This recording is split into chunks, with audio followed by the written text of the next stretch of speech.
मोदी जी कहते हैं कि मैं फकीर आदमी हूं, लेकिन गजब के शौक है। फकीर आदमी है और शौक ऐसे है कि जिससे देश पर कर्जा चढ़ जाए। और दूसरी तरफ पूर्व प्रधानमंत्री डॉक्टर मनमोहन सिंह थे। वो ऐसे व्यक्ति थे, इतना खजाना बांट देते थे लेकिन देश पर रत्ती भर कर्जा नहीं चढ़ने देते थे। लेकिन सरकार जो है, मौजूदा सरकार, वो सावरकर पर मेहरबान है। और जब बात आती है मनमोहन सिंह को लेकर के, मनमोहन सिंह के नाम पर स्मारक बनाने को लेकर के, या मनमोहन सिंह के नाम पर विश्वविद्यालय बनाने को लेकर के, तो सरकार चुप्पी साध लेती है। बड़ी खबर जिस पर आपको वाकई जो है चिंता करनी चाहिए कि देश में क्या हो रहा है। एक तरफ नरेंद्र मोदी हैं, उनके बारे में चर्चा है कि वो $20,000 का हीरा गिफ्ट करते हैं, और दूसरी तरफ मनमोहन सिंह वो कुछ किताबें भेंट करते हैं।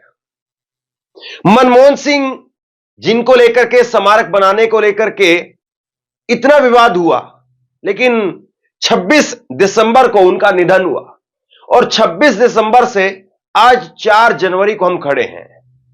अभी तक सरकार तय नहीं कर पाई है कि कहां पर उनका स्मारक बनाया जाएगा। अभी तक कोई आधिकारिक तौर पर घोषणा भी नहीं हो पाई है कि कहां उनका स्मारक बनेगा। सरकार कह रही थी कि समय लगता है, समय लगेगा। कितना समय लगता है और कितना समय और चाहिए? 26 दिसंबर से और 4 जनवरी, और ये 4 जनवरी कोई आखिरी नहीं है। और भूल जाइए और चले जाइए आगे, पता नहीं बनेगा कि नहीं बनेगा, क्या होगा क्या नहीं होगा। और फिर घोषणा हो जाएगी तो पता नहीं कब उस पर स्मारक बनेगा या नहीं बनेगा। नरेंद्र मोदी ने कल ही सावरकर के नाम पर दिल्ली के अंदर एक कॉलेज के आधारशिला जो है वो रखने का काम किया।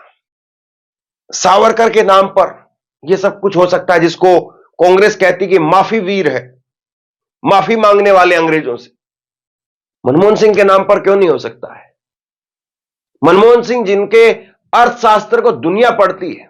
लेकिन जो खबर अभी मैं आपको बताने वाला हूं, उस खबर पर जो चर्चा हुई वो इस बात को लेकर के हुई कि नरेंद्र मोदी वो किस तरह के शौक रखते हैं। कांग्रेस की नेता सुप्रिया सनेत, उन्होंने एक लंबा चौड़ा ट्वीट किया, और सुप्रिया सनेत ने जो कुछ कहा वो आपकी स्क्रीन पर देखिए। मोदी जी शौकीन आदमी हैं और शौक भी बड़े महंगे हैं। 2003 में मोदी जी ने अमेरिकी राष्ट्रपति जो बाइडेन की पत्नी जिल बाइडेन को 7.5 कैरेट का हीरा दिया था, जिसकी कीमत $20,000 करीब 18 लाख रुपए थी। 2003 में जिल बाइडेन को जितने तोहफे मिले, ये जिल बाइडेन जो बाइडेन की पत्नी है, उनको जितने तोहफे मिले उसमें सबसे महंगा मोदी जी वाला तोहफा था। अब देखिए, अंधभक्त तो इसी बात पर लट्टू हो जाएंगे कि भाई मोदी जी पूरी दुनिया में सबसे महंगा तोहफा दुनिया के सबसे बड़े जो है वो राष्ट्र को देते हैं, अमेरिका को देते हैं, उनकी पत्नी को देते हैं। बुरनई के सुल्तान से भी ज्यादा महंगा तोहफा दिया था। मतलब वाकई गजब का शौक है। नाम अपना करवाने में चाहे कितना ही पैसा लग जाए, कुछ भी हो जाए, लेकिन नाम होना चाहिए। इसके पहले ट्रंप परिवार को तो मोदी जी ने करीब $50,000 मतलब 43 लाख रुपए का अलग अलग सामान दिया था, जिसमें ताजमहल भी था, जिसको लेकर के अंधभक्त कहते हैं इसको खोद दीजिए, ये शिवालय है, यहां पर ताजमहल नहीं है। उसमें इवंका ट्रंप के लिए सोने का कड़ा, 7 लाख रुपए का फूलदान, 4 लाख का ताजमहल, 1.5 लाख रुपए की कफलिंग्स जैसी चीजें थी। इन तोहफों का पैसा बीजेपी आरएसएस के कोषाध्यक्ष ने नहीं दिया, बल्कि इस देश के मेहनतकश लोगों ने टैक्स से जो है वो वसूल किया गया। 2009 में जब अमेरिकी यात्रा पर मनमोहन सिंह गए थे, तो उस वक्त में वहां के राष्ट्रपति बराक ओबामा को उनकी पत्नी को एक कालीन दिया, एक पश्मीना शॉल, कश्मीरी पश्मीना शॉल जो वो देने का काम किया, कुछ किताबें भेंट की, और ये 5 किताबें जो है वो मनमोहन सिंह ने उस वक्त में दी थी। शौक अपने अपने और प्राथमिकताएं अपनी अपनी। लेकिन जिस देश में आर्थिक तंगी हो, जहां 80 करोड़ लोगों को राशन ना मिले तो भुखमरी आ जाए, ऐसे देश के मुखिया को हीरे जवाहरात देने से पहले यह जरूर सोचना चाहिए आपको इज्जत अपने ज्ञान और विचार और अपने आचरण से मिलती है। महंगे तोहफे दे करके, लपक करके, किसी को गले पकड़ करके सम्मान नहीं खरीदा जा सकता। मोदी जी बड़े शौकीन आदमी हैं और शौक भी बड़े महंगे महंगे वाले। 2023 में जब नरेंद्र मोदी यूएस गए तो उन्होंने वहां पर अमेरिकी राष्ट्रपति जो बाइडेन की पत्नी जिल बाइडेन को 7.5 कैरेट का एक डायमंड गिफ्ट किया था। इसकी कीमत 20,000 यूएस डॉलर है, मतलब करीब 18 लाख रुपए।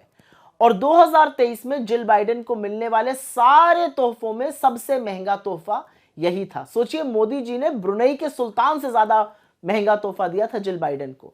यही नहीं, आपको पता ही होगा कि ट्रंप परिवार को मोदी जी ने करीब 50,000 यूएस डॉलर, मतलब करीब 43-44 लाख के तोहफे दिए, 17 तोहफे दिए। उसमें से कुछ तोहफे, इवांका ट्रंप को एक सोने का कड़ा दिया था, डोनाल्ड ट्रंप को एक 1.5 लाख की कफलिंग्स दी थी, 7 लाख रुपए का एक फूलदान दिया था, ताजमहल का एक रेप्लिका बनवाकर 4 लाख रुपए का वो दिया था। अभी अलग बात है कि भक्त बेचारे ताजमहल ही उड़वा देना चाहते हैं। और इन सारी चीजों का जो पैसा है, जो महंगे शौक और इनका पैसा है, ये कोई बीजेपी या आरएसएस के दफ्तर से नहीं आ रहा है। ये पैसा हिंदुस्तान के टैक्स पेइंग जनता से वसूला जा रहा है।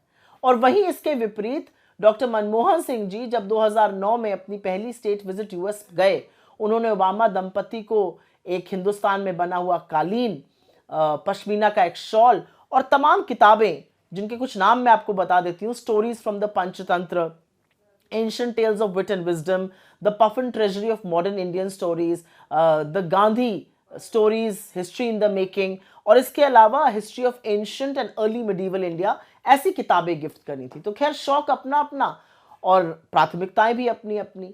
लेकिन जिस देश में आर्थिक तंगी है, जो देश गुर्बत से, जो देश बेरोजगारी से जूझ रहा है, उसके प्रधानमंत्री को, और जिस देश में अगर आप 80 करोड़ लोगों को राशन ना दीजिए तो वो भुखमरी से मर जाएं, उस देश के प्रधानमंत्री को इतने महंगे तोहफे देने से पहले सोचना चाहिए कि आपको सम्मान आपके ज्ञान, आपके दृष्टिकोण, आपके कद से मिलता है। आपको सम्मान महंगे तोहफे देकर या लोगों के लपक के गले पड़ जाने से नहीं मिलता है। अब कौन समझाए मोदी जी को ये बातें?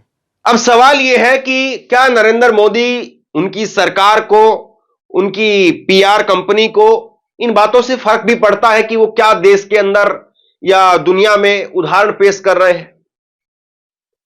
और जब एक तरफ आप फकीरी की बात करते हैं, एक तरफ आप कहते हैं कि कल ही नरेंद्र मोदी दिल्ली में थे तो दिल्ली में अरविंद केजरीवाल के शीश महल पर बात कर रहे थे, तो मोदी जी क्या फुटपाथ पर रहते हैं?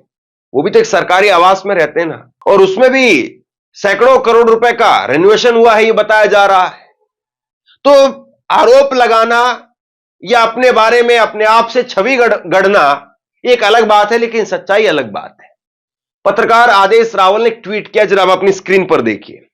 देश के पूर्व प्रधानमंत्री स्वर्गीय मनमोहन सिंह, अर्थशास्त्री, जिन्होंने अपने कार्यकाल में 27 करोड़ लोगों को गरीबी रेखा से बाहर निकाला, जिनके कार्यकाल में 6.8 औसत जीडीपी वृद्धि हुई, उनके नाम पर कोई कॉलेज या स्कूल नहीं बन सकता था क्या?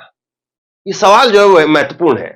यह सवाल वाजिब है कि आप सावरकर को इतना पूजते हैं, सावरकर को इतना मानते हैं, सावरकर के नाम पर राजधानी में स्कूल कॉलेज बनाने की बात चल रही है, एक आधारशिला रखी गई है। डॉक्टर मनमोहन सिंह के स्मारक के लिए आपके पास में जगह नहीं है। डॉक्टर मनमोहन सिंह को लेकर के आपकी उदासीनता, इसको क्या कहा जाए? वरना आप बताइए कि अगर डॉक्टर मनमोहन सिंह की जगह पर अगर अटल बिहारी वाजपेयी होते, एक वक्त में थे भी वो, तो सरकार ने कितने घंटे लगाए थे, आज कितने दिन बीत गए, सरकार ने कितने घंटे लगाए थे, और उन घंटों के अंदर तय कर दिया गया था कि कहां पर स्मारक बनेगा और कहां पर उनका अंतिम संस्कार होगा। लेकिन इतने दिन बीतने के बाद में भी देशवासियों को यह पता नहीं चल पाया है कि देश के पूर्व आदरणीय, वाकई आदरणीय थे वो, कि सिर्फ नाम भर के लिए नहीं, मनमोहन सिंह जी को लेकर के अभी तक जो है सरकार जवाब नहीं दे पाई है।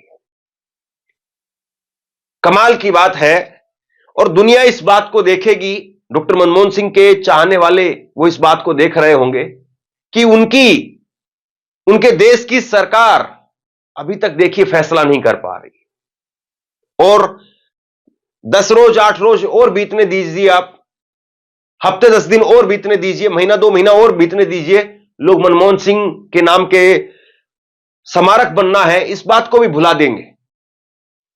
भाजपा कुछ और नई चीजें ले आएंगी, कुछ और बातें होंगी, और लोगों की याददाश्त भी आप जानते हैं कैसी है। कुछ दिनों पहले मनमोहन सिंह जी को लेकर के इतनी सारी बात हो रही थी, आज उनके निधन के बाद में क्या स्मारक की घोषणा हुई? बहरहाल मोदी जी फकीर आदमी है और उनके जो शौक है वो आपके सामने है।